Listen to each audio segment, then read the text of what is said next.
taking my shirt off. That's not happening. Yeah, no, that would be an uncomfortable interview. It would be really uncomfortable.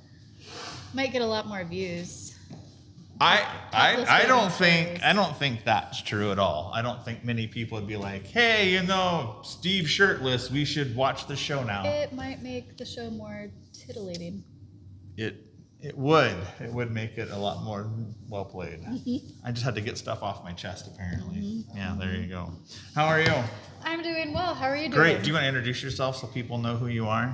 Hi, people of the internet. I'm Sarah Michele. Sarah Michele.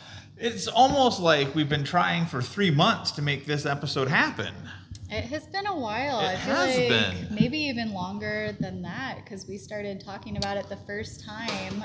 We had to reschedule because my little nephew was coming into the world. Oh my goodness. And that's been 5 months, I think. What?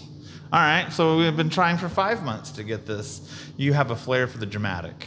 Yes. Yes. I'm making sure that we have our wheel updated.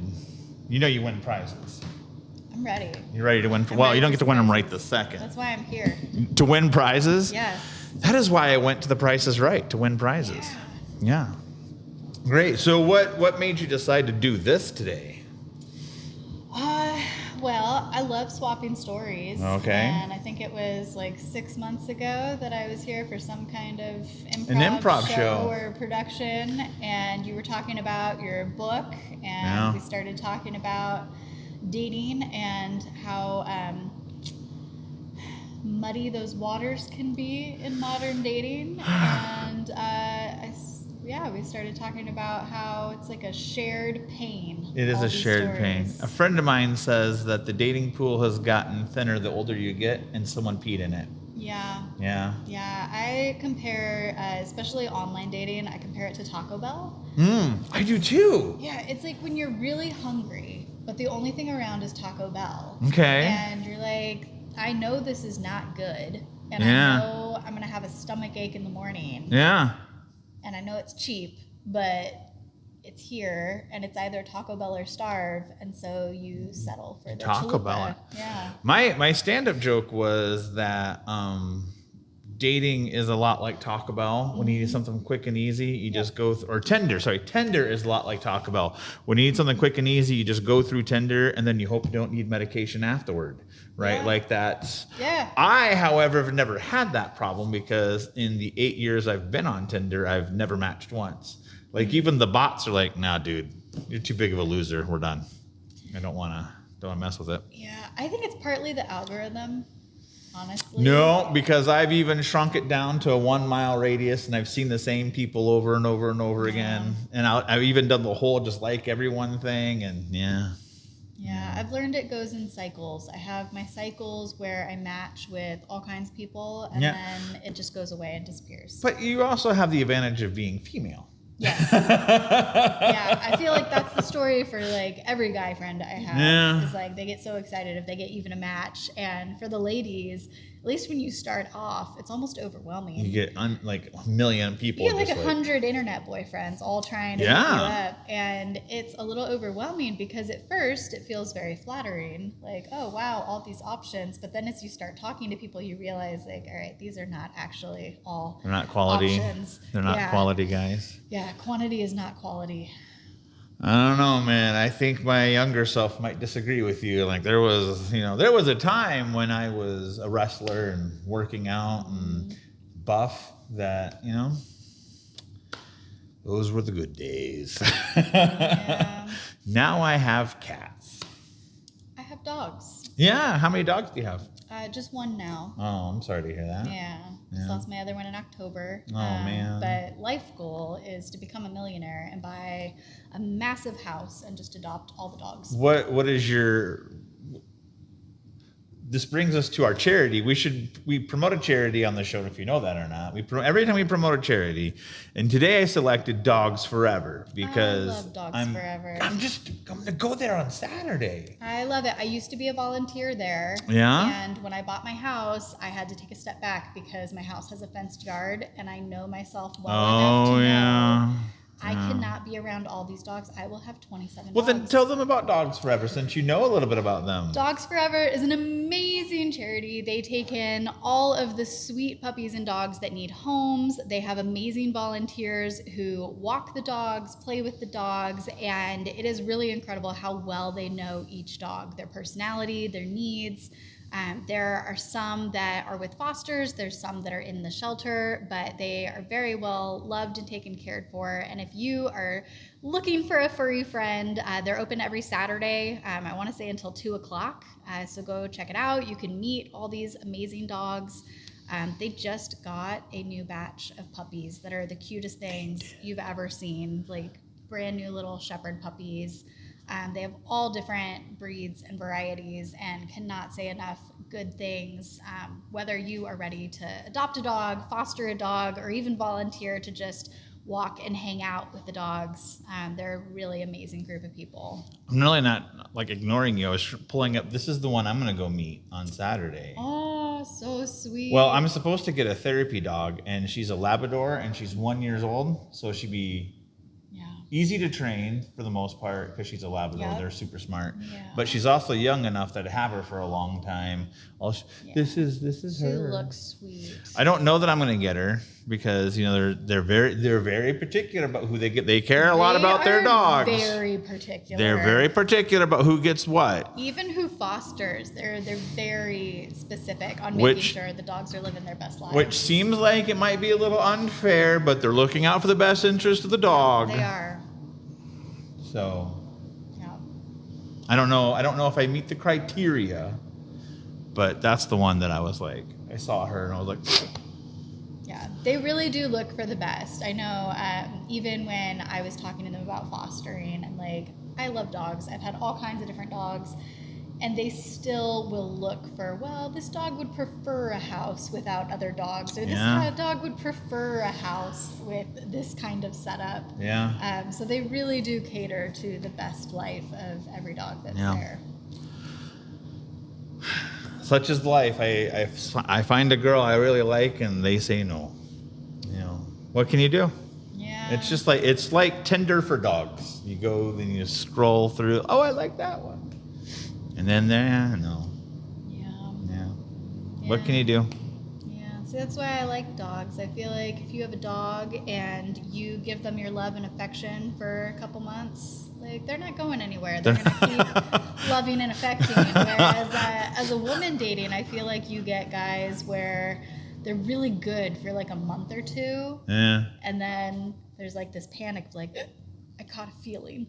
I don't know what to do with it. Well, I think that's true with women, though, too. I think sometimes women get to the point where they've been battered by, not physically battered, but they've had their moments where, hey, this has become too much, and oh crap, here come the feels, and no, I don't want it now. Yeah. I think in general, I mean, I have no experience dating women, so I can't speak to Yeah. that. But I think in general, we are just more fragile as a society. I think especially once you get older, once you're in your 30s, like who hasn't made it through unscathed? Like we've all had a little heartbreak, heartache, and people are a little more skittish, a little more protected. And then also we're in this social media world, and I feel like our intimacy skills, and by intimacy, I don't mean sex. I mean like vulnerability, actually being close to another human. I feel like those skills are deteriorating because we're hiding behind our screens all the time. So now all of a sudden it's this weird dynamic where we have this perceived intimacy because people are publishing their whole lives on the internet, so we feel like we know people, but we don't actually know people. Yeah. And so I find with dating, a lot of times it almost feels like this accelerated, you almost skip dating. And people just want to jump straight to like the sweatpants and Netflix on the couch part of the relationship. Well, I think that's what has evolved, though. I mean, like, we went from, I think what it really came down to is people got tired of putting the work in and then having it fall apart. Yep. So it's like, why do I want to spend 6 months chasing you to get, to that level when it's just going to fall apart after that. Like like they flipped everything. Now let's see how good we're in bed together. And then if we like that, then we'll develop on top of that. But it doesn't work. And then it's a self-fulfilling prophecy, because if you don't put work in, you're not going to get anything out. Well, you get a little something out. It may not be what you're after in the end. It's what you think you want at the time. I mean, that was, I've been single now for 8 years. So, I mean, I'm not one to speak about all of that, but it just seems to me that people because of the instant gratification world we've created, not just in dating, but in general, things are no longer worthwhile pursuing because we've forgotten what it feels like to battle and fight, and the reward and like even in comedy, like I lost my confidence. I was on stage for 8 months almost every day, and then I lost my confidence, and now I've forgotten what that is to feel like and all that. So Larry Elder's mad at me. We're trigger happy too, because I feel like if you've gone through a bad relationship and then you start trying to date someone else and they show even the slightest hint, yes, it's almost like we're trying to see 10 years down the road, and we're projecting all that stuff onto it. And so, especially with swipe culture, it's just really easy to ghost or to just say, like, well, I'm just going to cut this off and try my luck again. My chair keeps falling down. Yeah, you are getting shorter. I know, I am. I'm just like, what is going on here? I'm gonna put it back up. I was like, at first we were eye level, and then I was like looking at you from. All right, we'll see how that goes for a bit. Yeah, I mean, I just think that we've taught ourselves, like, okay, with guys, people don't think that we get hurt, and we get hurt. Like, guys definitely get hurt. Like they're like, oh, well, he's just a dude, and he just did this, and blah blah blah. Well, okay, but why did he do that? And so people are like, well, you're a guy, you don't have feelings, you don't care about the feelings part of it, you just want sex. That's not always true. Sometimes we want to have someone to go cuddle with when our football team loses, or whatever. Sometimes guys are more into that stuff than the ladies. Yeah. Like, there's been a lot of times and where that freaks women out too. There's been a lot of times where I feel like the dude in the relationship, where I'm the one that's like, bro, I fed you breakfast. Get out of my house. Yeah. You fed him breakfast, and then you kick him out after. No, see, if you feed someone breakfast, that's like, you're like momming them, right? You're like, I want you to be around because I fed you breakfast, and now I want you to come cuddle. Like, that was an open invitation to, like, let's snuggle some more. Yeah. I do feel like I'm probably a very difficult person to date. Why is that? Because I am kind of the Goldilocks, where like. You like Three Bears? I don't like the person who is so emotionally unavailable and like never has time for me. So then I become kind of needy, like, well, I want to spend time with you. Right. But I'm also completely repulsed by the person who wants to be with me all the time. Like, get some independence. So you almost need to like set a boundary of like, I'm only going to see you 3 days a week. And let them know I'm only going to see you 3 days a week. Yeah. I think I personally think Disney is the culprit. I think Disney gave... Because they set the bar so high that it's unrealistic? No, I think they set the bar so low that we don't know how to look at relationships. Because Disney painted this picture that the princess is like this damsel in distress and she needs the prince to come rescue her. And then as soon as they meet, and they don't even have a real... What Disney prince and princess have you seen that have had like a real intimate conversation? Aladdin and Jasmine. Kind of. Might be an exception. But then they ride off into the sunset, and then the story's over. And no, because they went 2 more times after that. Aladdin and Jasmine did.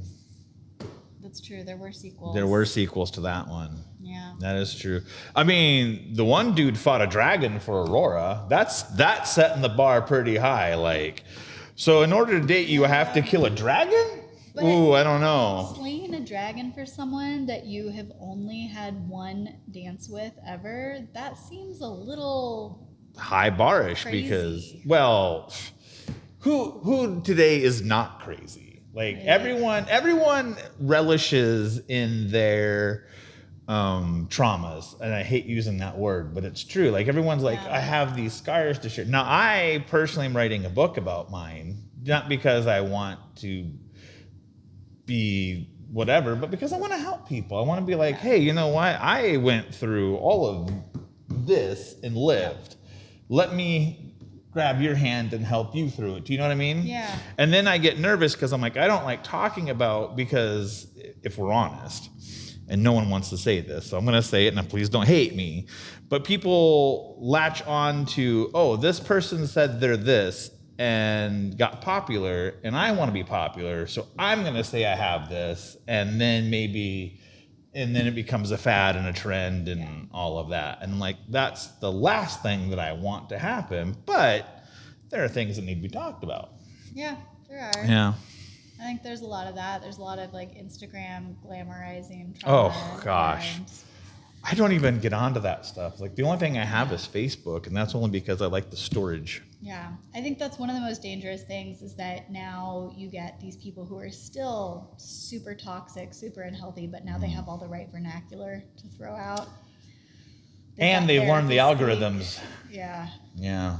Yeah, you gotta be careful with that. Not everyone, Instagram therapists are not necessarily all qualified therapists. You mean someone on the internet is not qualified to tell you how to get better? Not necessarily. That is what mine. You know, sometimes it's easier to see things in other people than ourselves. And Oh, so yeah. I feel like a lot of times the people who are the best able to articulate concepts like gaslighting, manipulation, healthy relationships, those tend to be the people who have not internalized any of that. They're just really able to project it out. Where I go the exact opposite direction. I hate myself so much because I'm always looking at every little thing that I did as huge, and then I'm like, I'm the worst person that's ever walked the face of the earth.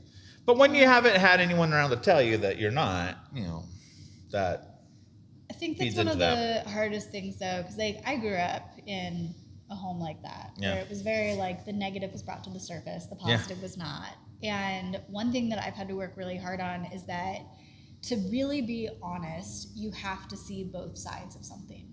Yep. So anytime something pops into my head of like a what if I bomb this interview and it goes horribly, I also have to balance it with what if I nail this interview and it goes awesome?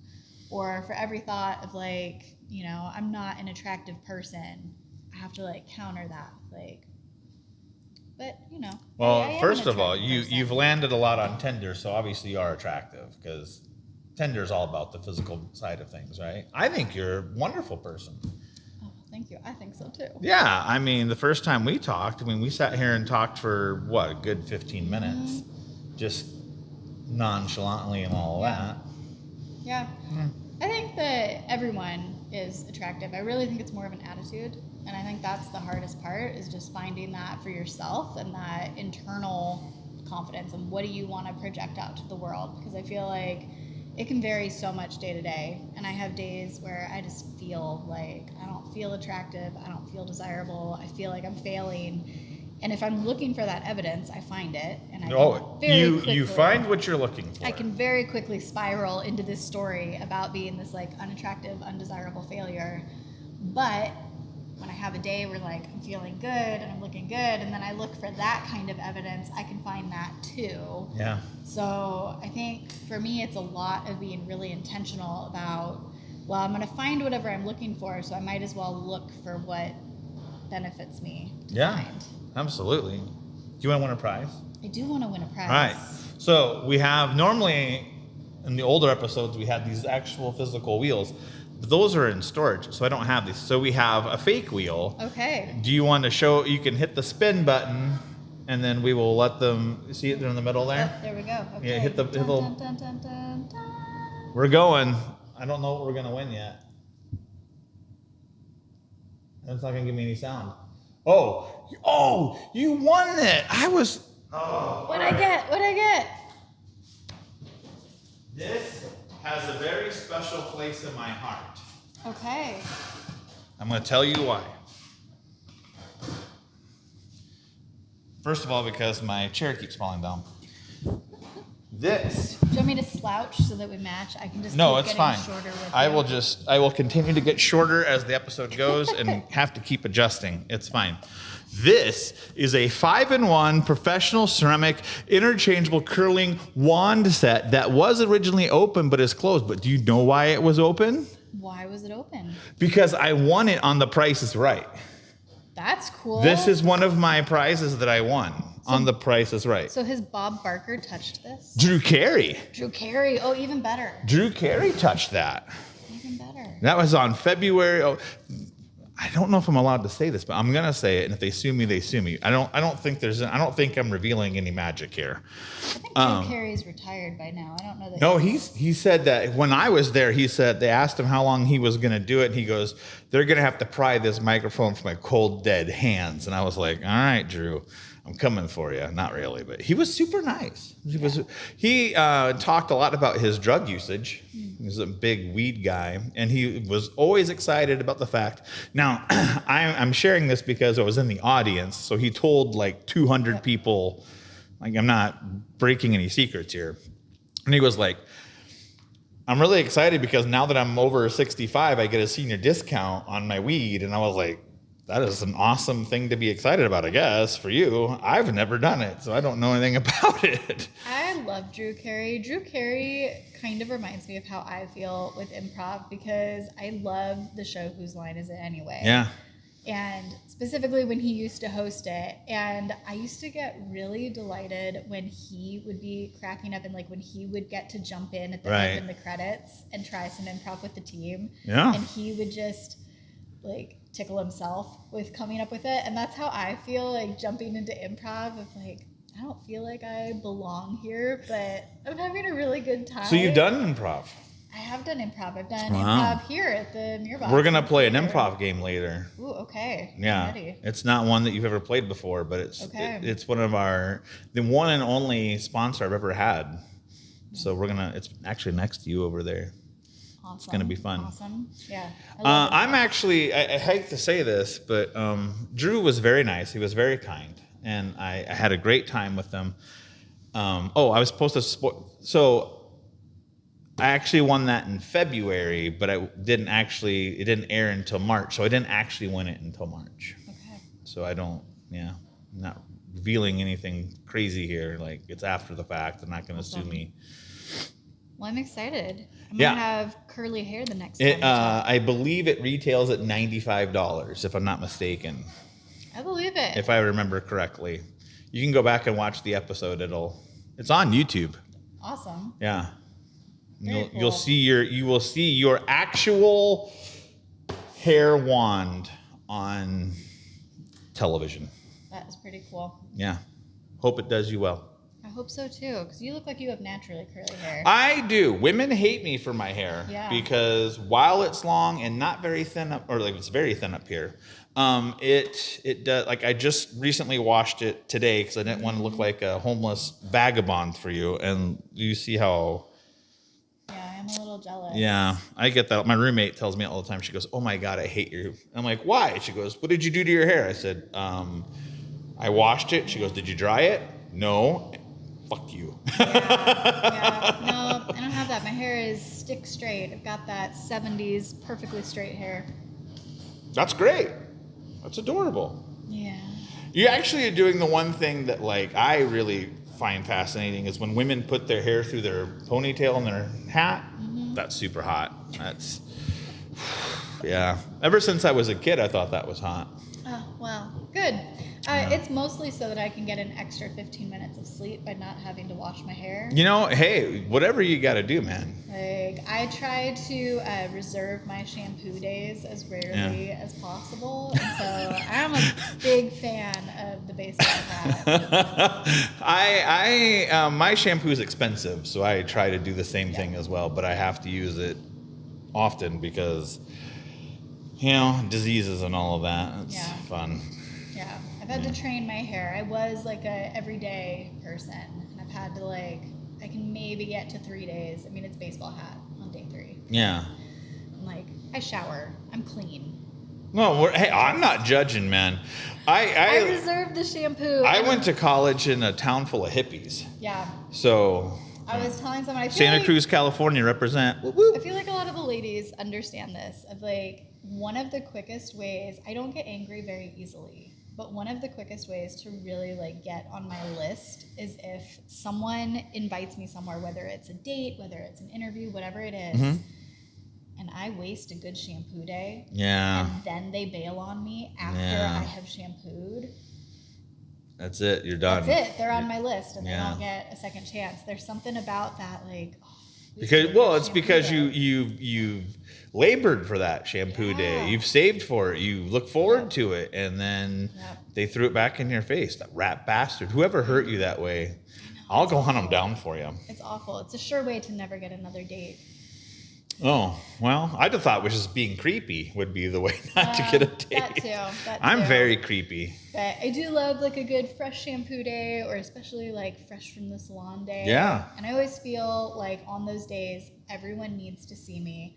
And so I'll usually I'll go to the grocery store. Oh, flaunt it. Like I run all my errands. And, like everyone needs to see this. And I feel like on those days, I will not run into anyone that I know. Like, don't run into anyone I know. Don't run when into you want to show off, like all the guys. exes that you want to make them regret dropping But you. the day that I go out with like messy bun, no makeup, sweatpants, that's the day that I run into like past dates, clients, everyone I know. Like, I mean, for me, I don't wear jeans for just anyone. I mean, I'm an overweight guy who does gig work on the side as a living. So I believe in functionality and comfortability over appearance. So I usually am wearing shorts or sweatpants and a baggy shirt because I can put stuff in places and secure it. Yeah, I'm almost always sweatpants and leggings. I work from home. I own my own business. And so it's pajama pants, it's sweatpants, and then I've perfected the look of what I call Zoom chic, which is where you have Zoom chic. You've got pajama pants or sweatpants on the bottom, but like a blazer. But you're rocking it up top. Yeah, you're looking perfected good. Yeah. It. And most people wouldn't even wear pants at that point in time. I do because I'm paranoid if something happens and I have to jump up. Oh, yeah. I got to at least have something down there. Yeah. But yeah, I work from home and I work from a gym, so I change from. So you own your own business? I do. What do you do? Business. I do brand strategy and copywriting. Oh. Yep. Yeah, that's big money there. Yeah. Sometimes. Yeah. Good for you. So it's fun. I get to work with all different industries, all different people, help them figure out who they are, how to tell people. What's your favorite story about that? Was there a company that really stood out that you're like, oh, I really changed their trajectory? Ooh, there's been a few that I've really loved. There was a client that I inherited. I got laid off from my job. Very sporadically, no severance, no notice, no nothing, just you don't have employment anymore. And I had just worked really hard to kind of help the relationship with this big client. And then I think they probably thought they were never gonna have to see me again. And then the client sought permission to work with me directly. So then I got to be on the marketing call every week with the former boss. Show you. And it was kind of weird, but also kind of this I don't know, it's almost like, you're seeing your ex-boyfriend sit across from you and you gotta keep it together for the kids.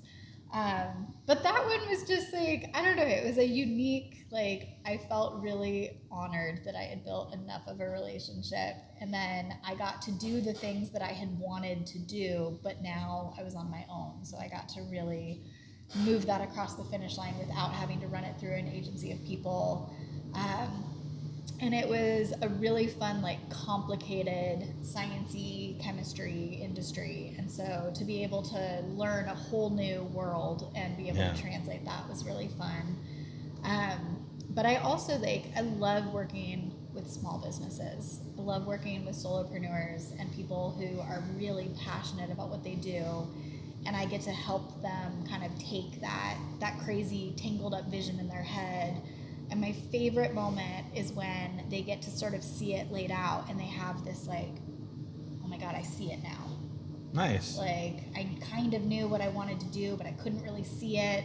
And so I kind of helped them see that roadmap where they have that moment of, oh my gosh, what I want to do in my head is actually attainable. And I think that is the coolest moment. That's awesome. I'm glad that you help people out that way. Yeah, I love it. I started my own business. This little thing here. Yeah. A mile in your shoes under the Sexy Ogre Productions umbrella.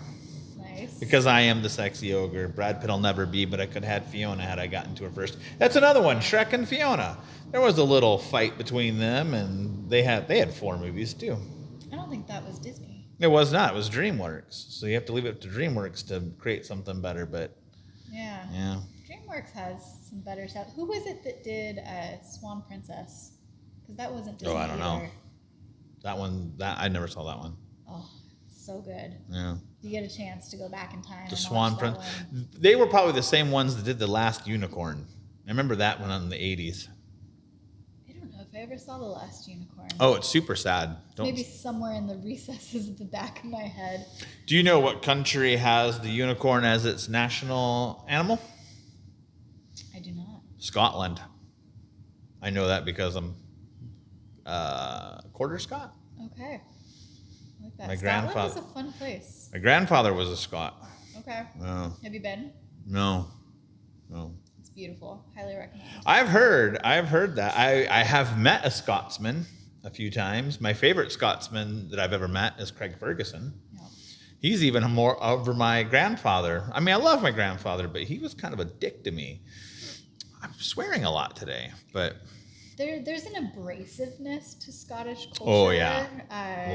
I've been in global roles where when you work with the Scotsman, you just kind of have to roll with it. there is no sugarcoating. No, they're very direct, and Yeah. I feel like Which is good. it catches you off guard at 1st, Mm-hmm. especially if you're somewhere like Iowa, where it's Iowa nice. Oh, gosh. But I moved from Boston, where we were known as massholes. Are you from Boston originally? Originally from San Diego. San Diego. So you're surfer culture through and through. I am a dude. Everything's dude. What up, man? So happy to see you. Yeah, I've got that Valley girl Mm. accent that comes out when I get really passionate about something.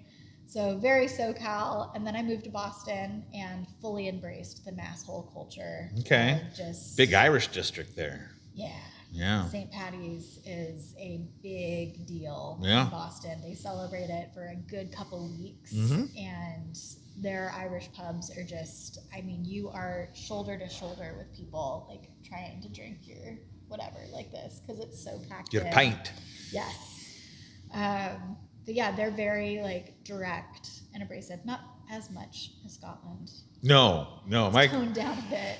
Oh, the things that I used to get told. Oh, man. When I had a global role, there was the leader who headed up over in Scotland. I had never met him, had never talked to him. And the very first introduction was messages on my computer, IMing me at 6 a.m, F-bomb this, F-bomb that, unhappy with some kind of copy and who approved this. And, it was like, hey, I saw that you're the person who's in charge of communications and like, why would you approve this? And I remember waking up with like one eyeball open at 6 a.m. and seeing this angry rant and saying, hi, so-and-so, it's nice to meet you. Let me look into this for you. Like, let's take it back and do an introduction. But yeah, just like to the point. No hello, no welcome to the team, no like conversation. No. Just like unhappy. Yeah. That's why I'm afraid to go over to Scotland because I'd walk on the door and, oh, you got a fucking loser. Go back to where you came from. It's not, I will say it's not universal though, because I did spend 6 weeks in Scotland. And loved it? Loved it. Yeah. Some of the nicest people. I wasn't in the major cities. I was in a very small little fishing town called Dunoon. Mm-hmm. And it was beautiful. Everyone was so friendly, so kind. I learned my first Kaylee, which is really fun. It's kind of like square dancing, but with kilts. I saw my first male genitalia at that dance too. Yeah? Pastor Ian. Your first? How old were you at this time? I was 18. Okay.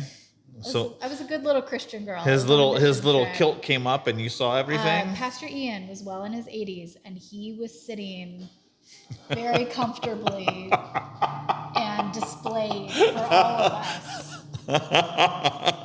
And that, for many of us, because I was a senior in high school, I was one of the older ones on the trip. And there was a whole group of us, teenage girls, that were like, all right, that is permanently In your brain. imprinted. There's no deleting that. But you know what? It's kind of good because, like, by comparison, any other one is going to look prettier than our first. There you go. Our first on a bench kilt impression. Yeah. Of the 80-year-old pastor. That's great. Yeah. But yeah, I loved Scotland. I've never. Did you eat haggis while you were there? I did. Yeah. It's not bad. Wasn't as terrifying as it makes it seem, right? No, because it sounds gross. Like, if you don't know what haggis is, it's basically they take all the innards of the sheep and grind it up and then stuff it back inside of its stomach, which sounds disgusting. But if you think about it, it's no worse than a brat. That's what a hot dog is. Yeah. They take out all the stuff and stuff it back inside an intestine. Except for you cannot have haggis in America, true haggis, because it has lung in it. And this is the most ironic thing to me in all of creation, that ground up lung is not okay in America, but all the other pesticides and all the other poisons and other things we put into it, that's fine. But ground up lung, no, that's too far. Yeah, haggis was not bad. It kind of tasted like a puff pastry of spicy meatloaf. Yeah. Is how I would describe it. I really liked it. I did not like Iron Brew, which is their big soda over there. It's orange. It tastes like bubble gum, and I just don't. You don't like it? I was not a fan. I'm excited to try that now. It's a big deal. It's one of those love it or hate it, and a lot of people love it, and I am just not about drinking bubble gum. But really, you know what I miss is bubblegum ice cream. You ever have that as a kid? No. Oh. I'm not a bubblegum, like, something about that taste just reminds me of being at the dentist. You know, when you're a kid and they do the big fluoride thing where it, like, takes up your whole mouth, and it was bubblegum flavored, and I think that just forever ruined bubblegum. I see. Yeah, can't do it. Same way, like, cough syrup ruins anything cherry flavored. No, I like cherry flavored things. But sometimes I get a grape something and it reminds me of Dimetapp. Yeah, that's how I feel about the cherry. There was, I saw someone doing one of these and I was like, ooh, I remember getting secrets when I was a kid. The secret spray, that cherry misty. Yeah. Yeah, I'm not a fan of that. But you want to win another prize? Yes. All right. Shoot for the stars. You can hit the little button there. It's spinning. I guess I should drum roll while it's spinning. Oh, that's okay. Timing wrong. You do whatever you got to do. It says salt, so that means you want this thing over here. Where did you go? I know you're in here. There you are.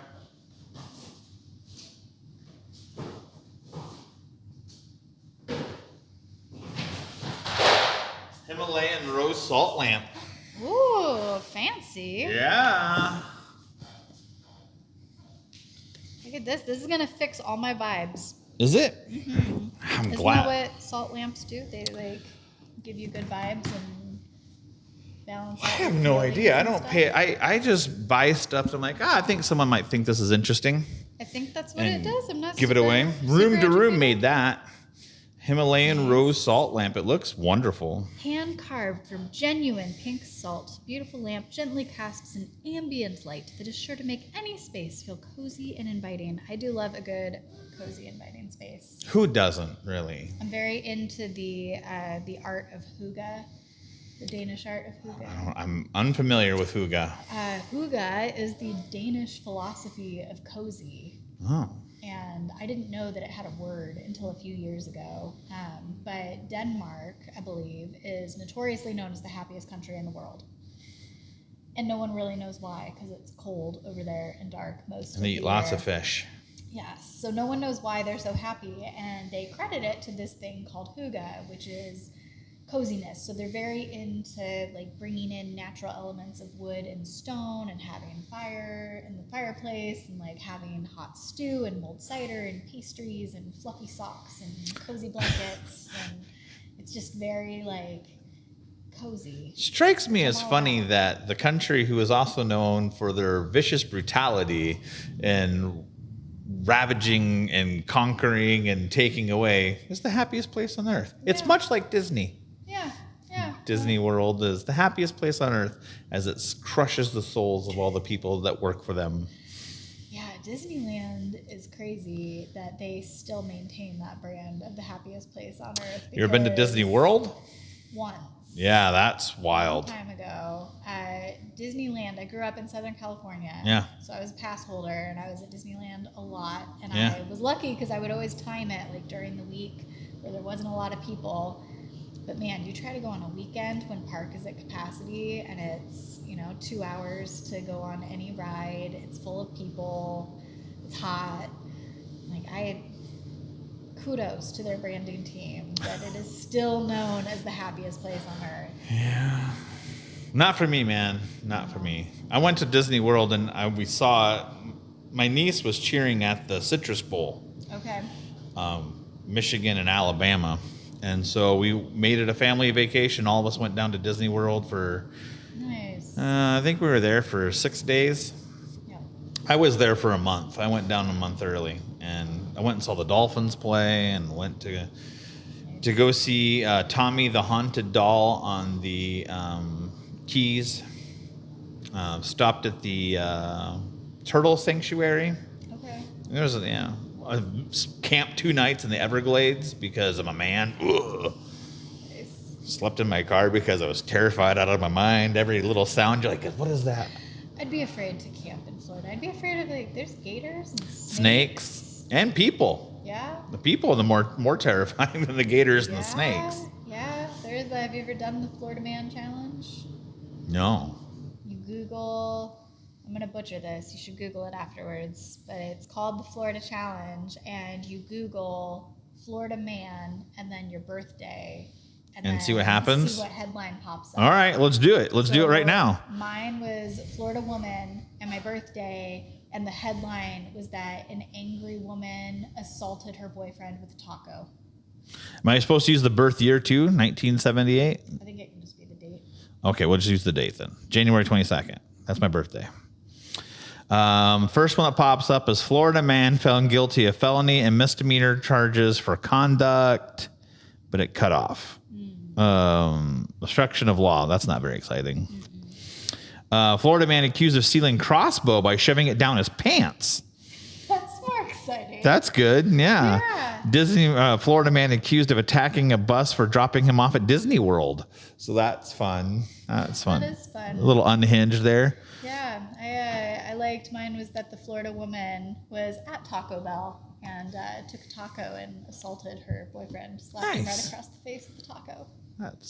I've never been assaulted with a taco. Not that I can talk about anyway. Yeah. All right, so you have some bad dating stories. That's the whole reason we set this up, was to talk about, to swap bad dating stories. Yes. Oh, goodness. I'm trying to think of, which ones do you even share? Early on, the first bad dating story that I can think of, I was brand new to the world of online dating. Yeah. So I was a little naive, and I wasn't vetting as well as I probably should have, yeah. So I hadn't really talked to this guy, and we met at this coffee shop. I walked in, and he just sat there and looked me up and down and made a face. I don't know, he wasn't happy with what he disapproving saw. face? Yeah. So I keep walking, and I introduce myself, and he's like, okay. And then he says, well, I already had coffee, but I'm guessing you want some. And I said, yeah. I'm kind of I do tend to drink coffee on coffee days. I'm kooky like that. We're at a coffee house. So he reluctantly buys me a cup of coffee. And then... And you didn't marry this guy? And then we sit back down, and he kind of looks me up and down again and says, yeah, I just don't think that online dating is for me. I've been out a few times, and each one's just worse than the last. And then he says... Maybe I just need to lower my standards, but I just can't see myself dating someone who's not even remotely attractive. Which is a little rude. So Like, this is going well. it's one thing if you want to think that in your head, you don't say it out loud. And it wasn't a blind date. I looked like my pictures. Yeah. And this was a few years ago. So at the time, I was like very like thin. I was hot stuff. So I don't know what this guy's problem was. So I'm like, well, this doesn't have to be a date. We can just drink our coffee, go our separate ways. He's like, all right, that sounds good. So we start chatting about like life and kids and whatever. And people have asked me why I stayed. And it was because I didn't do a lot of dating in my early 20s. So I didn't have any good, bad dating stories. And I just felt like this would be a good This bad is dating it, yeah. story. And so that's why I stuck it out. It's like I just feel like this guy's going to give me a good story. And I must have known predictively that someday, like 6 years in the future, someone was going to ask me to be on a podcast, and I And was talk going to be about able to and- say, yes, I am qualified to be on the podcast. Yes, I have a bad dating I story. stuck it out with the coffee, asshole. Sorry, I don't know I if am can so curse on proud the of you. show. Good. No, it's okay. I've swore 3 times already. So we have our coffee. We talk about like life and his kids and his divorce. Shocker. So about 20 minutes in, he says, "So where do you see this relationship going?" And I said, to be honest, nowhere. I don't plan on ever seeing you again. And he says, oh, good. I knew it the second you walked in. I'm just glad you're not one of those chicks that's delusional. And then he looks me up and down again, like under the table, and goes, I mean, do you like work out or anything? Like, at least you don't look fat, so maybe you'll find someone. Oh, that's delightful. Huh. And then I bid him adieu. Yeah. That was the end of that guy. I'm surprised you didn't marry that guy. He sounds like a catch. Yeah. Wow. Yeah, it really I mean, sounds- how do you turn down that kind of politeness? I mean, he was super polite. You know what someone told me afterwards, and I really don't want to believe this is true.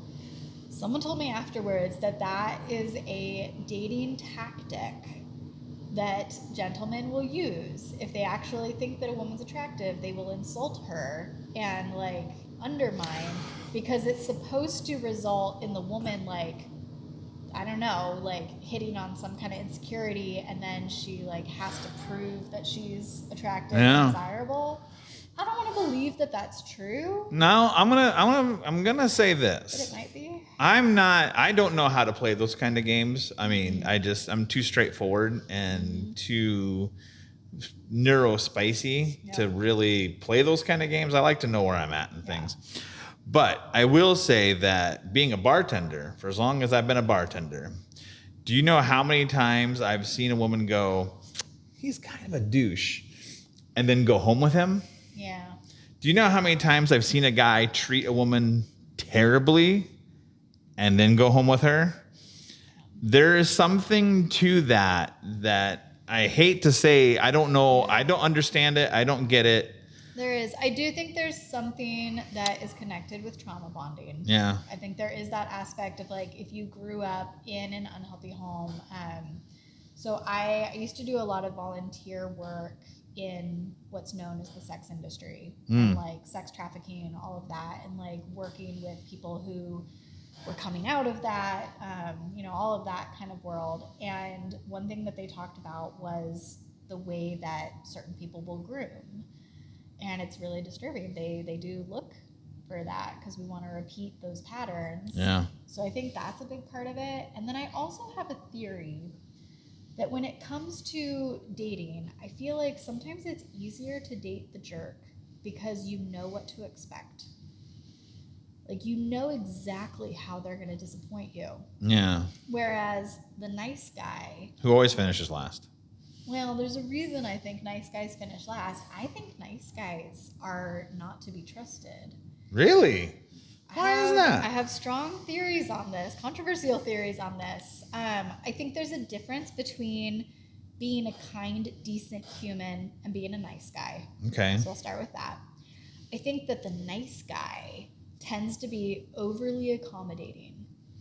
and they don't really have a strong sense of their own identity, and they don't necessarily have a strong sense of kind of standing in their own space. They sort of just become whatever they think they need to be to accommodate whatever woman has said yes. And I think that uncertainty creates some kind of instability and distrust. And I also think a lot of times, and this can be with women too, but I think a lot of times when people are nice all the time, it's not necessarily authentic. And at some point, the switch flips because they're keeping this mental tally in their head. And then all of a sudden they lash out like, well, I've been so nice. I've done all these things for you, and you haven't done these things for me. So it's kind of unpredictable. And in my experience, it's the nice guy who does the most heartbreaking damage because they're not as predictable. And I think one example that I give of this, I had a friend who I talked to about this. I knew them for a while. I knew them very well. And I knew that they were very bruh. They were wings and pizza and golf and sports, and that was their life. They were really easily overwhelmed with conversation. Like, we could maybe talk on the phone once a week, and other than that, they didn't have anything to say. They got overwhelmed. They needed a lot of autonomy. Yeah. It's just how they were wired. Well, then they started dating this girl. They were really into her. She was a therapist. She has lots of feels, lots of words, wants to talk all the time, wants to dissect everything all the time. Probably closer to my personality, so I understand where she was coming from. And there was a reason that I was not dating this friend. Like, we had established we were not compatible personalities. But she liked to go to the wineries and liked to go to the theater. And so, he's being a good boyfriend and he's going to all these things with her.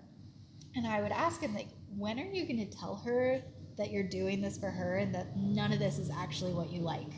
Like, when are you going to tell her that you actually like to sit in silence and eat your buffalo wings in bed and watch a golf game? Like, when are you going to tell her that that's your life? Because what's going to happen is you're going to romance this woman, and she's going to think that that's you. And then a couple years into marriage, when she's no longer new and shiny, and you can't keep this up anymore because you're exerting a lot of energy to be this person for her, and then you are like, well, I don't understand. Why can't I just go play golf every Saturday? Why can't I eat wings? Why can't I sit in bed? And you're going to feel like she isn't letting you live your life. And because you weren't authentic with her to begin with. She's going to feel like, where did my guy go? Where did this guy go that I fell in love with, who likes to go to the theater and sip wine and eat salads? Like, because that's not authentic. And so I think that's what happens with the nice guys, is that lack of authenticity. But I also think that there is something to the fact of the initial get together. Yeah. Women will look at the guy who is going to buy them a drink and talk politely to them and go, eh. And then the bad boy comes by and slings a beer at her and says, let's go get a whiskey. And off on the Harley she goes and gone. And the nice guy's like, what the hell? I was just having a conversation. And I don't understand that aspect of it either. Like, it's I like, think that's the trauma bonding. You just think the wild side of it all? Yeah, there's this aspect of chaos feels more familiar. And so sometimes if you've only had chaotic or unhealthy relationships, you get to this point where healthy feels boring. Yeah. Healthy doesn't hit that dopamine the same way. And so you feel like, well, we obviously don't have chemistry. We don't have a connection. And so I think that is something that's hard to work through, because I struggle with that sometimes, because I didn't grow up with the healthiest of relationships. And sometimes I'll be on a date with someone and I have to figure out, like, all right, am I bored because this is a healthy, suitable partner for me? Or am I bored because this guy's boring? Yeah. And sometimes it takes a while to figure that out. But I also, it's so, like, there's an ass for every seat is one of my favorite sayings. Like, it's so subjective, and like, I really do think that when it comes to relationships, we sometimes have this unrealistic idea that if someone doesn't like us, that means we have no value. There's like 6 billion people on the planet, yeah. And frankly, I don't like a lot of yeah. people. So it's especially okay. this time of year. People, Yeah. this time of year makes me sad because it brings out the absolute worst in people. Yeah, You just it see the people does. doing the terrible things. Yeah. It brings out the stress. I think that there's something about the holidays also that like highlights the loneliness. Yeah. You Oh, know? there's a lot. There's a lot of that. I don't like the holidays just because I hate the commercialism of it all. But also, I used to work at Best Buy, and Oh, that would be stressful to work there during this the was holidays. one of the days when scanners in like 2001. So, but there was this mom, for whatever reason, brought her like 3-year-old daughter on this shopping trip with her, and she's like, "Oh, there's a scanner over there," and the daughter ran over and she tackled it, and she picked it up and she was carrying it back, and she was so happy, and this dude knocked her over and took it from her, and I was like, "You've got to be kidding me!" And then one of the managers, thankfully, Jeff saw this happen, and he goes, "I am so sorry for that," and then he gave her one of the really high-end scanners for the same price. He's like, "I saw what happened. I am so sorry. We don't have any more of that, but let me set you up with this." And People are crazy. I did Black Friday once Ugh. with a college roommate, and her family was all about it. And it was the first time I had ever, because I'm just not, it's not my thing. I'm not Yeah. a big shopper. But I remember being at Toys R Us at 4:30 in the morning. And parents are just throwing stuff in carts, not even looking, just grabbing everything. My foot got run over 3 times by shopping carts. People didn't care. And I like stood against the side of this aisle, just like, I have to get out of here. This is the scariest place ever. And the thing that gets me about this is you're going through all this trouble, spending all this money on stuff that's going to lose its meaning probably in a month or two. Yeah. How many Christmas gifts do you really remember getting from your childhood that was like, "Oh, this is really the coolest thing I've ever gotten"? You know what ones I remember? The one that I thought was the coolest was from Santa Claus. And I don't remember how old I was, probably like 5, 6. And I loved pineapple juice. Okay. And my dad was a manager at, I'm trying to remember where he was at that time. It was some kind of like a local country club type restaurant, and he was working there. And so every time I would go, I would get pineapple juice. Well, Santa brought me this like restaurant palette of pineapple juice. And like we were super poor when I was little, so it was like we weren't like a wealthy big present family. But I saw that pineapple juice and was just like, oh my gosh, Santa knows that I like pineapple juice. Like how specifically unique to my tastes. And instead of getting this one little like cup, like Santa brought me this palette of pineapple juice, and I just thought that was the greatest thing ever. Nice. Yeah. Whole palette. Yeah. Good for you. Yeah. You want one more gift? Yes. Now, do you want to pick a gift? Because that's how it goes. Are you happy with what you've gotten and want to roll the dice again for random, or do you want to pick what you actually get? I like the random. All right. Leave it to Let's the random it up then. All right. Let's see what we get and show the people that's actually spending. Come on, dog man. Oh my goodness! You get your choice. I actually just bought this today.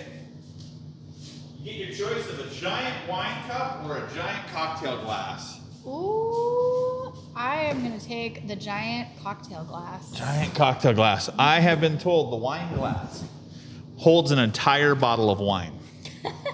That is impressive. So you get it. I'll put this somewhere so it's not blocking you.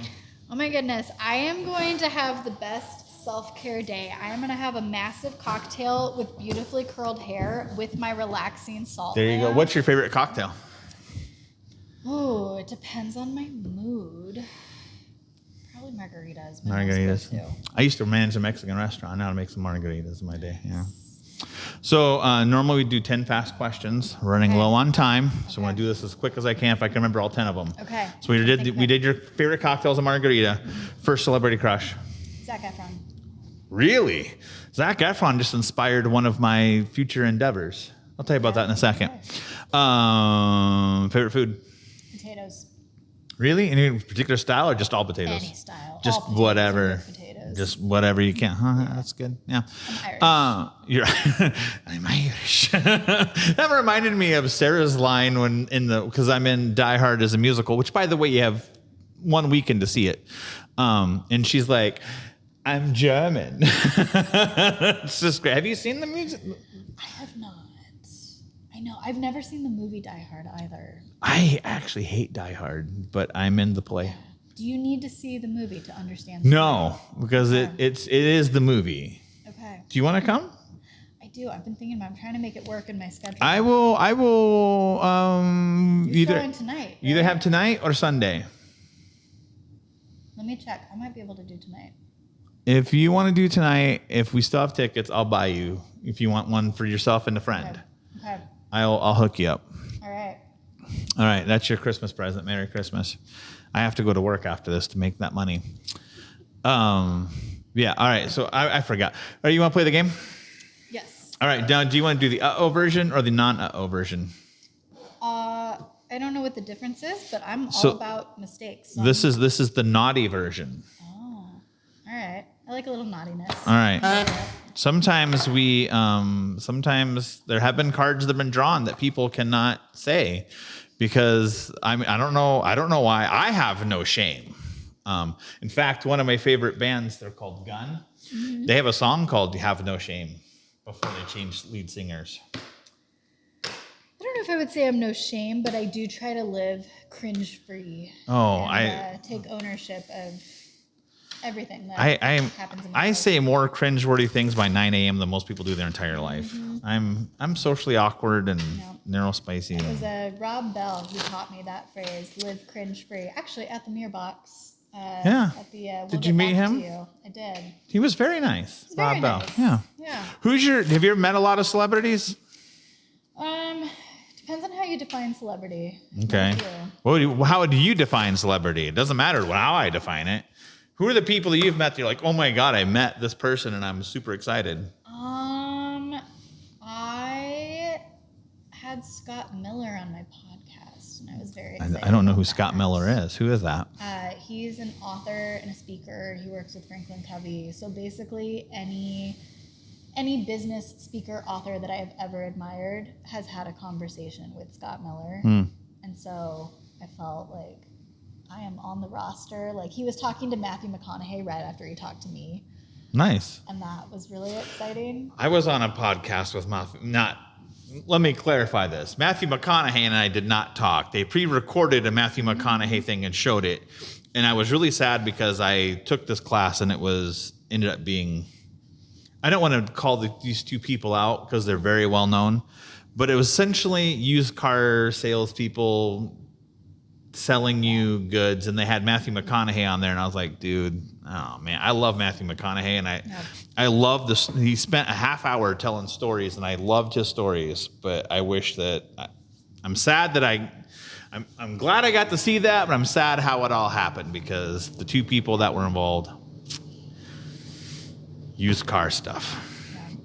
All right, so you never played this before. Don't know anything about this. This is going to be fun. So what we do is we draw a card. Okay. And the voice in which you draw is the voice in which you have to say whatever phrase you draw. Okay. So for instance, if I draw this card, scared. All right, so now we have to be scared. I can't respect someone who doesn't respect Ryan Seacrest. Okay. No, you gotta be scared. You gotta draw. Oh, I'm still using the same emotion. Yeah, we're doing that. Got Scared. it. All right. And then we gotta see who wins. Oh my God. HGTV is my porn. I never knew that about you. That's very fascinating. No. You don't seem like the kind of person that would indulge in a lot of porn. How about dominatrix? That would have been a better one. Let's see. I don't know how to. I'm only considering jobs in the States where weed is legal. Pet.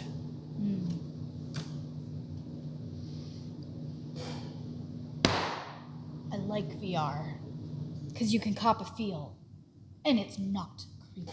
Oh, very nice. Go ahead and draw a voice if you'd like. That was kind of like creepy. You're frightened me a little bit. Yeah, well, dominatrix. They're supposed to like crack the whip and like be served, The most right? backhanded compliment I ever got was there was a girl I was talking to at a concert. It was a Great White concert, and we were sitting there like talking for 20 minutes because I was like, hey, can I sit here? Like I just legitimately want to sit. And we ended up talking, and she goes,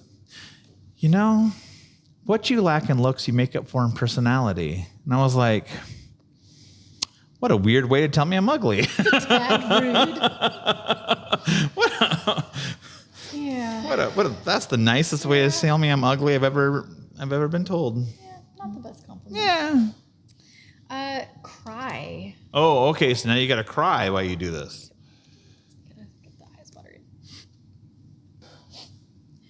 I'll take the 72-ounce ribeye with a side of meat sweats. Oh, yes, the meat sweat. I had to make my own lunch today. I don't think so.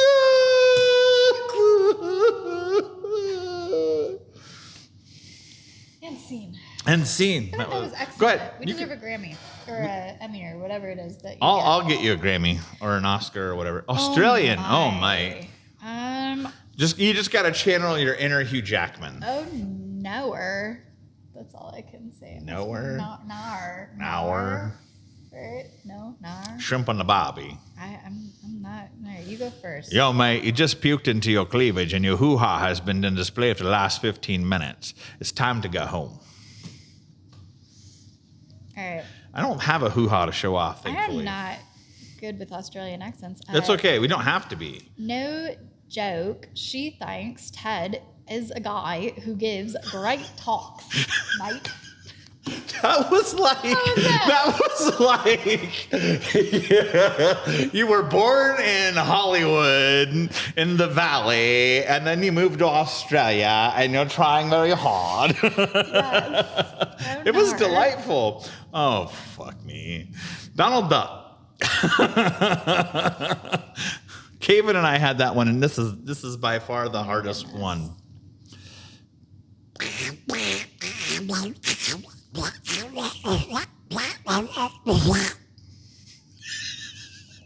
Okay. I don't even know if I can make that sound. Like I'm hawking a loogie. Wow, that's a lot of ground beef. I love it. Anyone across the South who hasn't seen your breasts? Mine was I missed the simpler times when there were only 3 Star Wars movies. That was better times. The last 3 were just rubbish. They just recirculated. How many there were? There's 9. I did a Star Wars trivia day for May the 4th. Yeah. May the 4th be with you. My favorite holiday. At the library, I think last year. And I felt pretty confident because I know the original 3. And I was like, I think I can figure out the newer 3. I didn't know any of it. There is like a multiple TV series, a cartoon series, and a Christmas series. Yeah. There's like a million movies. Yeah. It's awful. Disney, they're the devil. They got a hold of it and they just destroyed it. Yeah. Go ahead and pick another one if you'd like. Grandma. Oh, Grandma. Before she got ran over by the reindeer. My friend told me she works for Rodan and Fields. We are no longer friends on the Facebook. On the Facebook. Huh, I like that. Well, that's what Grandma would call it. That's what Grandma would call it. I think the audible shart is where the interview went south. Crapping your pants, probably not advisable on a date or in an interview. Yeah, probably not. I mean, it's how I lose most of my dates, is crapping my pants. How about being a pirate? Can you be a pirate? I'm paleo, matey. Get those carbs away from me, bro. I have to find my inner Barbosa. I don't know if it's in there anymore. Darn mate. I don't want to be famous. I just want Dancing with the Stars famous. That was pretty good. Jeffrey Rush is underrated. Oh, it's your turn to draw. I drew. Let's say a life goal. I need to be famous enough before Dancing with the Stars goes off the air. Okay. It's my big ambition. I'll help you. Grandma's, I don't know, husband. Grumpy old man. The grumpy old man. I just did that. Mm-hmm. So I gotta. I pick up his poop, but only because my dog is such a great wingman. Got a tattoo of my mustache because I'm hipster AF. Hipster AF. All right. I drew Hipster shout. So if you think you can do this by shouting at someone, Love me some global entry! I don't want a standing desk. I want a raise. of course, who doesn't want a raise? Are you able to give yourself a raise? Has that been a thing for you? I have given myself a raise. It was actually really challenging to do. Because your performance reviews were kind of suffering? Well, my performance reviews are always excellent. Are they? Someone's very full of themselves. I was really not paying myself very well. Yeah. I was putting it all back in the business. And one of my clients was a financial advisor. And she basically told me flat out, like, girl, you got to pay yourself. Like, you need to put yourself on a payroll. And you're your boss. Like, it's up to you to not lay yourself off. And it was some of the best advice. And I remember giving myself a raise from, I think I was paying myself like $900 a month. And I gave myself a raise to $1,800. And like, I almost had a panic attack because that felt just like so impossible. I was really struggling. And once I gave myself that raise, I hit Things it took off. every time. And then, 6-7 months went by. I had to give myself a raise to the next level. Right. You're low key bragging now. I don't think that I'm proud of you. Good for you. I don't think a $20,000 salary is much of a brag, but Hey, when you're paying it yourself, when you're that's doing it great. yourself, it's That's tough. great.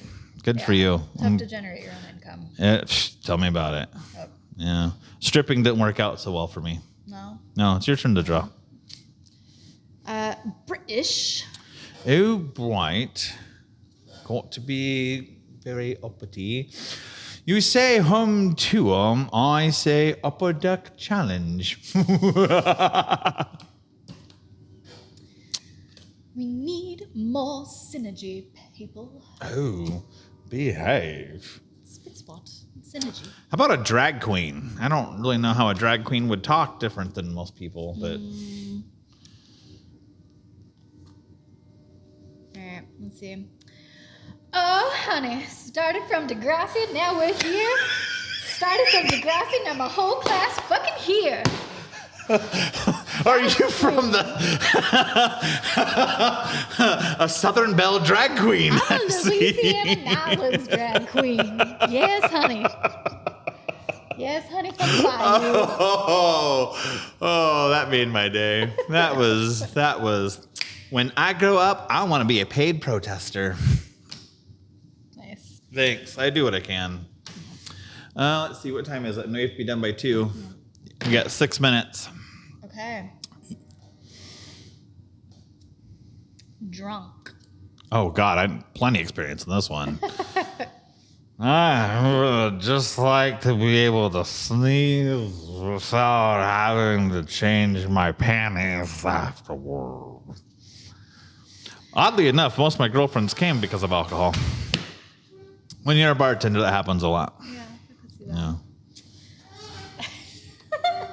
Sorry. Are you a happy drunk? Yeah. Sorry, can't. You can't. What is it? No, I'm reading it. It's not good for my personal brand.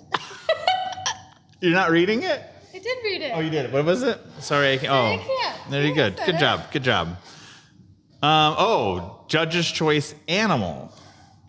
I don't know how an animal would speak. Oh, I do know how an animal would speak. Woman! Woman! Mom, for the last time, please put your tits away! Are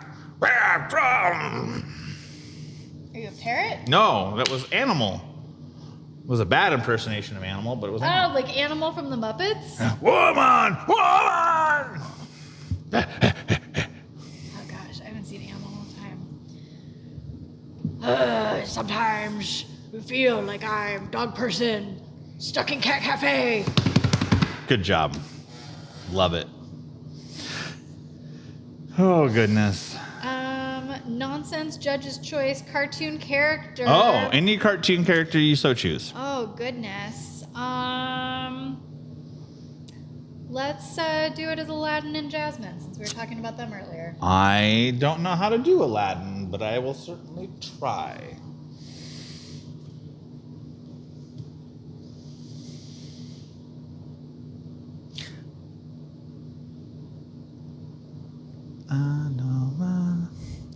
I'm pretty sure Grandma turned her CPAP into a vaporizer. I'm pretty sure Aladdin wants to swap out Jasmine for Jafar.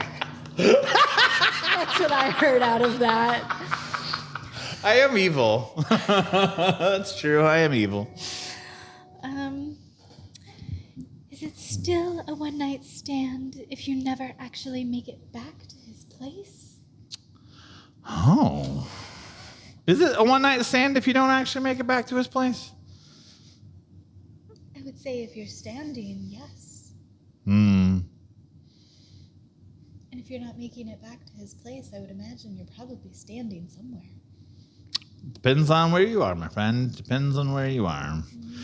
There are these things called parks where you could lay on the lawn. Not that I would know. Side mouth talker. Oh. Excuse me, lady, while I attend to my lady garden. I gotta like... A little off to the side here. Yes, and for some reason, I added a 1940s gangster to it as well. Who's the girl from Dawson's Creek that plays Joey and was married to Tom Cruise? Katie Holmes. Katie Holmes. That's who I got to channel. She's got that side speak. For English, press 1. For Spanish, a prima dose. For emoji, grin loudly. That was beautiful. That was beautiful. Probably got time for one more. All right. And then you get to do your moment of gratitude. Nerd. Oh. I'm fluent in this so one. Up my alley. Laura. Go ahead. I have a personal policy against high fives and fist bumps. Germs. You know? The more millennials now embrace full-time adulting. As if. It's pretty solid. Thanks. I pride myself on my nerdisms. I was the kid that was, when I was in high school, I was all over the place. I was a football player, a wrestler, did theater, did choir, debate. I lettered in speech. You can letter in speech? I sure did. I went to All-State, and then my daughter did too. Awesome. Yeah. Awesome. I went in extemporaneous speaking, which is no longer a thing. They've changed it. So essentially what you did was you went into a room, you drew out 3 topics, you chose one, and then you had half an hour to build a speech. Oh my gosh, is that an Olympic sport? I would be fantastic at that. I think you would be amazing at it. I love extraneous speaking. Next time you come on, we'll do that. I'll give you 30 minutes to build a speech about something, and then you can just come give your speech. It has to be a 15-minute speech. Okay. So, or 5 minutes. Was it 5 minutes? I think it was 5 minutes. Yeah. I think that would be fun. Yeah. I mean, I've had a blast with you. Yeah, likewise. Yeah. Yeah. So now we do this thing because I have a frog in my throat. Gratitude is a thing that needs practice more often, especially by myself. I give you a moment to express gratitude to anyone that you ever would want to, whether it's someone famous, it can be multiple people for all I care. Just as long as we walk away feeling grateful from this experience. I'm going to say I'm grateful for Cedar Rapids. I'm not from here originally, and I feel like in a very short time, this community has become home. I'm extremely thankful for the friends that I've made, specifically in this building, the Mirror Box. Taking that chance and signing up for intro to improv, which was terrifying, but gave me lifelong best friends. And I'm thankful just to have found such a cool hidden gem that I kind of wish more of the world knew about, but also kind of wish they didn't, because I like it being small and not having traffic. But very thankful. It's awesome. I'm grateful for you. Without you, this doesn't exist. There you go. Likewise. Thank you for the invitation. Always I enjoy talking to people, despite if they're attractive female or not. I love talking to people. Yeah. If you haven't watched any of our other episodes, Kaven and I had a great conversation. I would say that I have to be thankful for Mirrorbox, because they welcomed us to allow us to keep doing this through them. So, but Big shout out to Mirror Box. If They're you've not amazing. been, get yourself a ticket to literally anything that is at this theater. It's all good. It's they're all announcing fantastic. their next coming season sometime soon. I don't know what it's going to be on it, but they do improv. We have the Cedar Rapids, or it's called the Rapids. It's the first improv soap opera in Cedar Rapids. It's interesting. It's delightful. The cast is great. We have improv classes and all kinds of stuff. So please check out Mirrorbox, and we'll see you next time. There you go.